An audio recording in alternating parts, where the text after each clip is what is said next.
good afternoon, or perhaps good morning or good evening if you're watching from abroad, and welcome at the Science Communication and Society Specialization Information Session. My name is Bora Sporenberg, and I am the Education Officer of the Specialization, and I already saw a hand, so can you hear us? Just to check that as well. Yes, perfect. Okay. So today I will be your host of this session. So let me tell you a bit about the structure of this session. You probably noticed I'm joined here by three people, Sjoerd, Michaela, and Anne, and they each have their own connection with this specialization. So this session will be in an interview format. First, we have a round of introductions, so you get to know what their connection is with the specialization. And afterwards, I will ask you questions about specialization. And this ranges from what is the study load of this program? Are there any challenges or struggles you can encounter during this specialization? All the way to what job possibilities are out there after graduation. And one thing for simplicity's sake, we will abbreviate Science, Communication and Society as SCS for the remaining part of the presentation. So we end this session with a Q&A. If you have any questions during or at the end of the presentation, then you can type it in the chat box. So we don't use any microphones, but type it down, and at the end of the session, we'll come back to you to answer the question. So with that said, I would like to start with the round of introduction. So let me begin with you, Anne. Can you start by introducing yourself shortly? Yes, so my name is Anne Land and I'm the education coordinator and also a teacher at the SCS Specialization. My background is in physics. I studied physics at Utrecht University, and already during my bachelor's I wanted to diversify a little bit. So I took classes on education and classes on philosophy of science. And I also in my master's did a similar specialization like this one at Utrecht. Then afterwards, I started working at the museum in The Hague, which is a science museum. I loved it a lot to be able to translate science to a general audience. And after that, I moved to the United States to do a PhD in science communication. I came back to the Netherlands and was looking for a job either in museums or at a university. And then I found the job here at Leiden University, and I never left. That has been over 13 years. I enjoy it a lot, and I use all my expertise together to teach about science communication, specifically about informal learning, so learning about science at science museums and zoos and nature parks. And I also do research about science communication, which focuses on the role of real objects in science museums, and also about how to measure the impact that science communication activities have on audiences. Okay, thank you for the introduction. Let's move on with our alumni student, Michaela. Thank you for being here. Would you also like to introduce yourself? Yes, so my name is Michaela, and I'm originally from the Czech Republic. I did my bachelor's in biological and medical sciences at the University of Liverpool in the UK. And then I did my master's here in Leiden in biology and science communication. And now I do nothing with biology. I do something entirely different. I work at the European Space Agency as an editor for technology. So that basically means that I write articles about things that happen at ESA for the agency's website, and I manage some of the social media accounts. Great, thank you. And then last but not least, our almost graduated Sjoerd. Would you like to introduce yourself? Yes, hi, I'm Sjoerd. I am from the Netherlands. I did my bachelor's in biology here in Leiden, and then I also did my master's in biology. I first did 2 full years of the biodiversity and sustainability track. And then during that time, I realized that it was not really what I was looking for. It was very much into doing a PhD, a lot of research. And then I was like, okay, science communication sounds fun. And I was able to combine it with my previous 2 years. So that's what I did last year. And now I finished that and graduate soon. Yeah, great. Yeah. Great. Well, thank you for all your clear introductions. So let's dive into my questions that I prepared for you. The first question concerns the motivations to choose this specialization, because maybe you already noticed that you can choose from some different specializations. So you can either choose to do a full research specialization and master, or choose an education specialization or business specialization. So I'm curious to know from you, Anne, why should students choose the SES specialization and what makes it so great or unique? Yeah. Well, that's a good question that I would love to answer. Yeah, so I think we have sort of two groups of students that take our specialization. One of them are people that are like Sjoerd is saying, they have done some science in physics or biology or mathematics, and they feel that becoming a researcher is not really their path. So they want to see if science communication is something for them. And then after our specialization, usually they end up in the science communication workforce or in the field. But another type of students are students who do like the lab and do like and see themselves as a scientist in the future. But they want to learn more about how to connect their science to society and to learn how to communicate with others about their research. And so these groups are combined. And both of them are very motivated. And it's always nice to see at the beginning of the year, we always ask students to introduce themselves. And then we see that many of them are passionate about connecting science with society. Yeah, and I think there are more of these specializations in the Netherlands. And I think at Leiden, we have a strong connection of theory and practice. So I think that makes us unique. Not that others don't do it, but we always try to combine theory and practice in our education, in our classes, but also in combining courses with practical work, such as internships and other assignments, which we will talk about later as well. So I think that's what makes Leiden, I think, a really nice place to do science communication. Clear, thanks. I would also like to move on this or pass this question on to you, Michaela, because you experienced this specialization firsthand. A few years ago, you did specialization. And I'm curious, why did you choose this program? So I really recognize myself in the second case that Anna just described. Sorry, in the first one, actually. For most of my time at university, I thought I wanted to be a researcher, a biologist. And it wasn't until my master's research internship that I realized, oh, I actually don't want to spend the rest of my life in a lab. Not that there's anything wrong with that, or not because I didn't like science, but I felt like the academic environment was too slow-paced for me. And I've always liked writing stories, telling stories, and I thought, why not combine the two, science and stories? And that's when I found out that the Leiden University offers CSC specialization, and I basically switched to it halfway through my master's. So that's also possible. For those who are wondering if it's still possible. Yeah, it is. Yeah. Okay, and Sjoerd, you did this specialization most recently. Yeah. So why did you choose this specialization?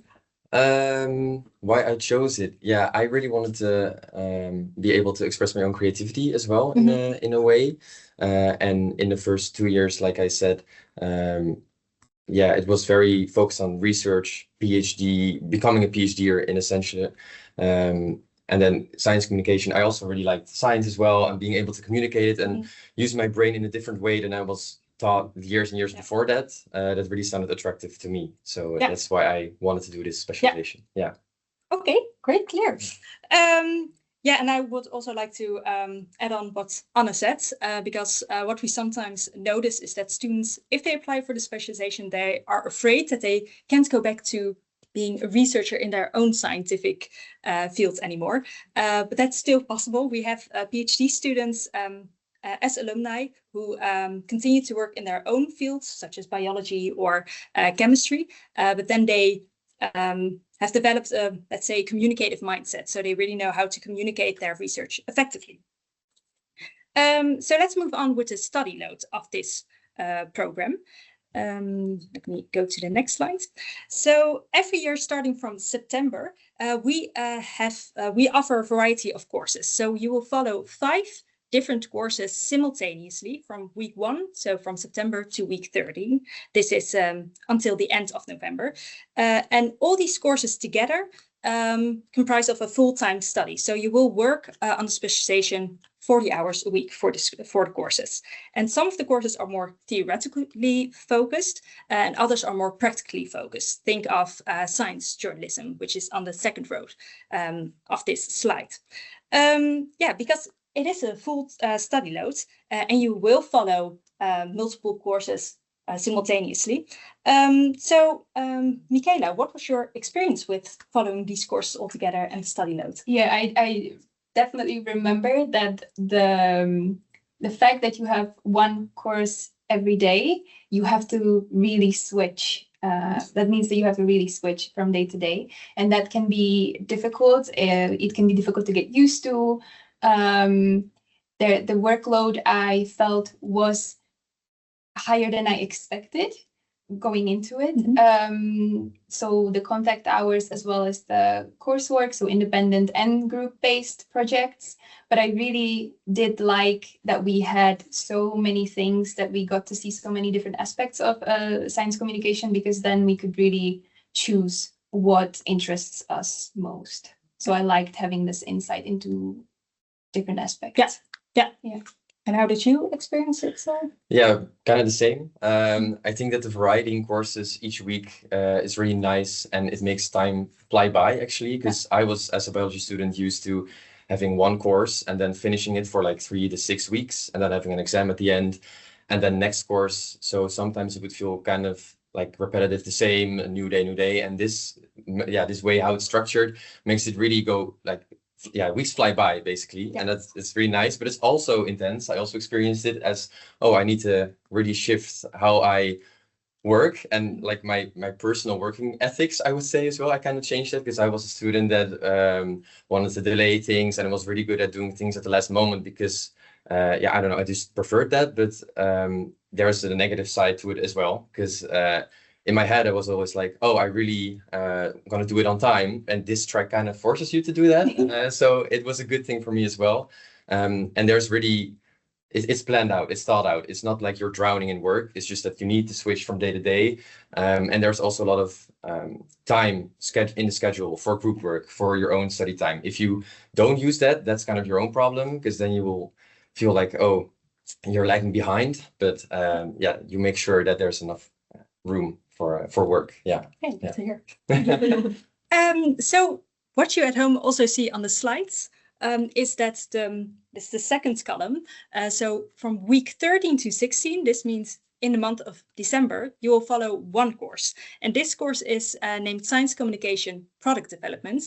And as the name suggests, here you develop a science communication product with a group of students and also with a client. So you get linked to a client, which is in most cases a researcher from the Faculty of Sciences. And then you will at least make a prototype of a product. So this is really a course where you can put all the theories and the knowledge you learned during the courses and put it into practice. And I think it's especially nice for students because you like creativity, you said. This is really a course where you can let your creativity loose. So in previous years, students, for instance, developed a mathematic walking trail throughout the city of Leiden, or they developed a board game about black holes, which you can see on the right hand of the slides. So Anne, could you tell us a bit more what makes this course so unique and different? I think, like I said, we find it really important to mix and connect theory and practice.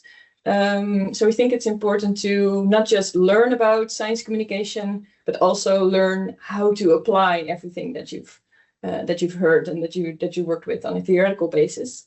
So that's why we've developed this course over the years, from students being able to come up with their own ideas for a science communication product, but that was pretty difficult. So then we started collaborating with scientists from our faculty that always have ideas of we should make a math drill or have this idea of a video about our lab, and but never time to actually do it.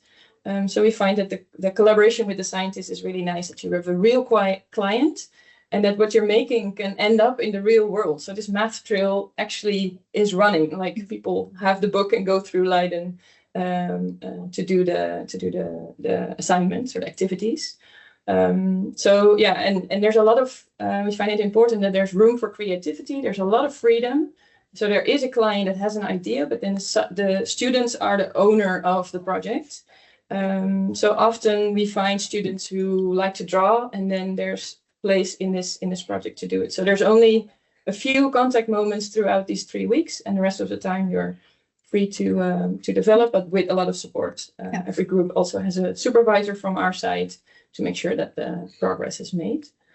So that's our invitation. Yeah, thanks. And Sjoerd, you followed this course. Is it 6 months ago or 7 months ago, Yeah. half a year ago?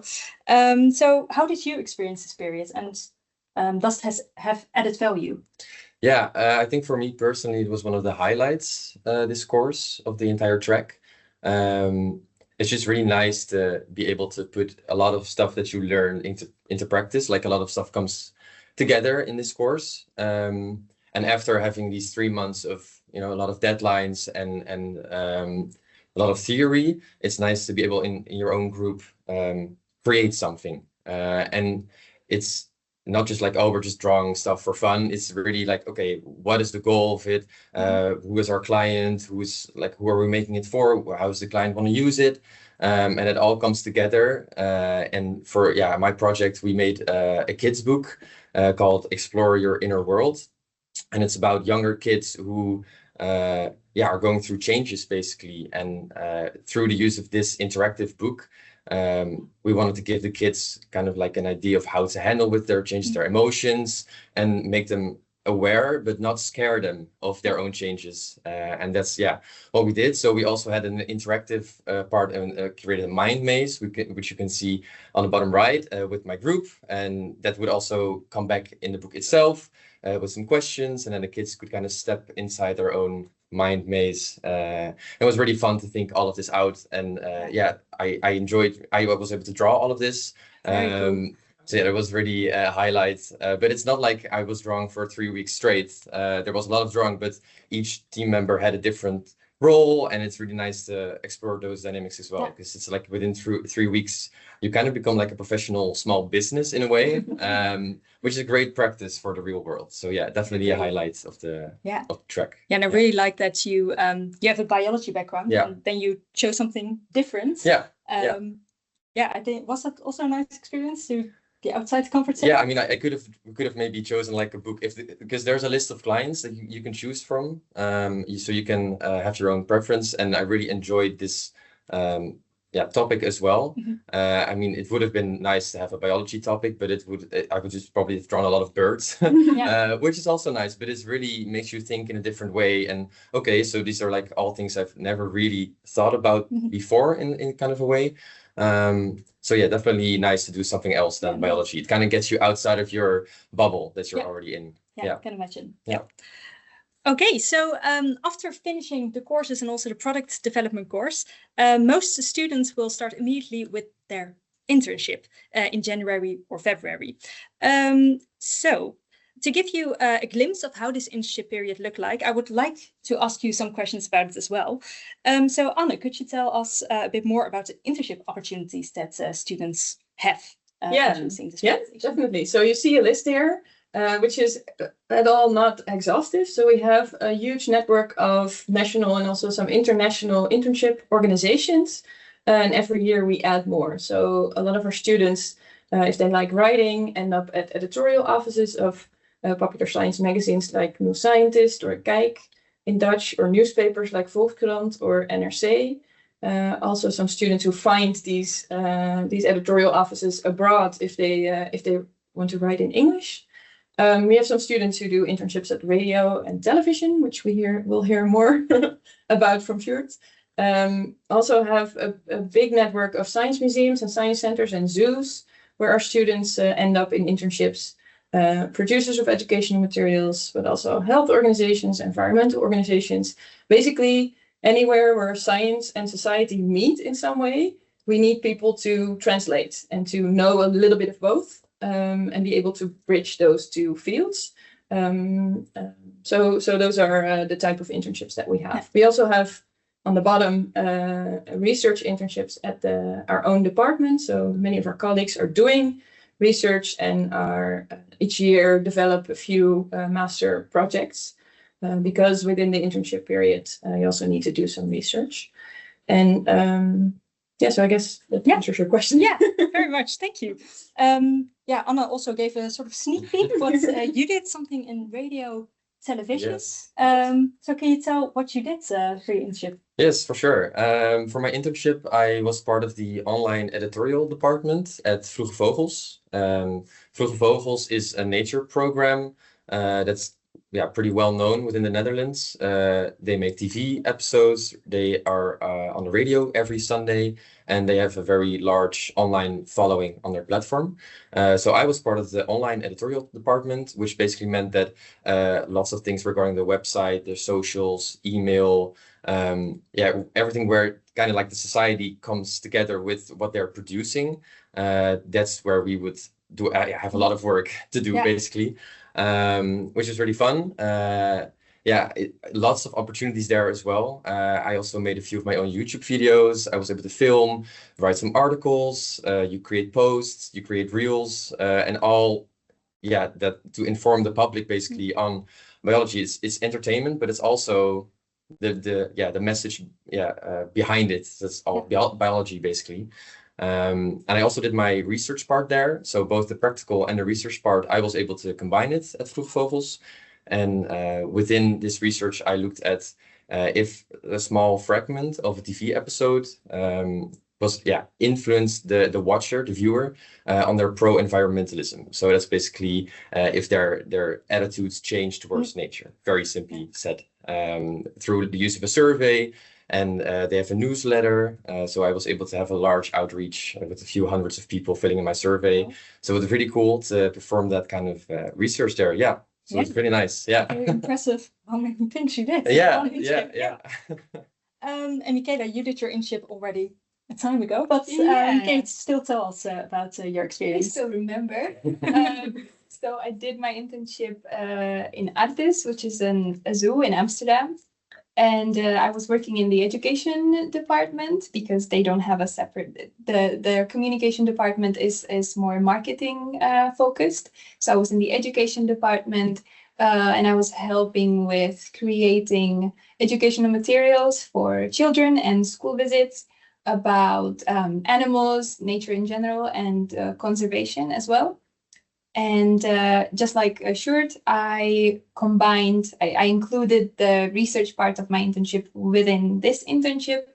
And for that, I interviewed visitors in the zoo about their knowledge of conservational breeding programs, which is something that most zoos take part in. And it was a very special experience also because it's a very Dutch organization and I am not Dutch myself. So I was one of two non-Dutch employees at that time. So it helped me, learn a lot about the Dutch culture as well. And it helped me improve my Dutch language. Yes, nice. So now I would like to move on to a bit more of the challenges and struggles, because I already heard this and said it myself, the study load is quite high. And you said it's quite difficult sometimes time management wise. So I'm looking forward to discuss that a bit more. So sure, based on your experience, what were the struggles or the challenges you encountered? For me, definitely the first few weeks, because I was used to having one way of education, and then this track kind of threw it all around in a good way, but it was, I had to get used to it. So yeah, definitely switching to the every day is a new course. That was, I think, the biggest challenge for me. And now I would say that I'm a lot better at planning. But the first few weeks, you really have to be like, okay, the deadlines are coming in quite fast. And there's sometimes maybe 2 or 3 a week. And if you lose track of them, because they're not all group deadlines, there's also individual deadlines. So there's a nice balance. But it also adds up like, okay, this moment I will do stuff for myself. This moment I will have group work. So switching around on a day-to-day, maybe hour-to-hour basis can be tricky. But there's a lot of teachers that will help you. There's a lot of other students that can help you and you work with. So it's very easy to overcome, I would say. But it can be challenging if you're not used to it. Okay, yeah, that's clear. Yeah. And yeah, Michaela, did you experience the same, or what did you? Yes, so I want to say that I agree completely with everything that you just said. So I'm not going to repeat that because I felt exactly the same way. One more challenge, maybe if there are any international students in the audience, I'd like to mention that it can be trickier to find an internship if you do not speak any Dutch. I'm not saying it is impossible. There are definitely options, but they are more limited in comparison with the options that your Dutch-speaking peers will have. And I was able to get my internship in Addis because I already spoke some Dutch at that point. So that was how I got into this, like I said, very Dutch organization. But I'm not sure what the situation is now a few years later. Yeah, thanks for the honest reply. And yeah, we're trying to build up a more international network. So you did specialization a few years back. So we build up more connections. Every year we have international students and they all have found an internship. So it can be a bit more difficult. What is also an option, we had a student last year doing that, a Portuguese student, and she really wanted to work in a company or an institute, molecular institute in Lisbon. So she decided to go to Lisbon, do her internship there, and then online she had contact with our departments for supervision as well. So that's also possible, but we have also international possibilities. But yeah, yes, it's a fair point. There were many international students in my class, so it's yeah, definitely don't let that scare you. Okay, good to know. Anne, I'm curious. Some students ask me, can we prepare for this specialization? What do you recommend if you can prepare? Yeah, well, first of all, you don't have to prepare because we realize that we have a very diverse group of students who chooses this specialization. Like I said, from many different scientific fields, and all of them have different levels of what they already know or don't know about science communication. That's completely fine. But if you feel like I would like to prepare, then there are ways to sort of start getting used to talking about others about science that are not your peers or your teachers. So, for example, you could volunteer at a science museum in your surroundings or at a school program. You could try to start writing for your faculty magazine. They always need articles, so that is a good way to already start writing. Read the newspaper is a really good one to understand what's going on in society where science has a relation. And maybe at your university there are some courses that you can take that already look at science from a different point of view, like more philosophical or an education type course or something about science in the public. So those courses are helpful, but they're not required because we start at zero about science communication. So it will help you if you already have a bit of experience, but it's not required. Okay, clear. Thank you. So I'm already at my last question, and this is a bit of a daunting question because this is about life after study. So indeed, the internship prepares you, for the work field because you really get a first-hand experience what it is to work at an organization, whether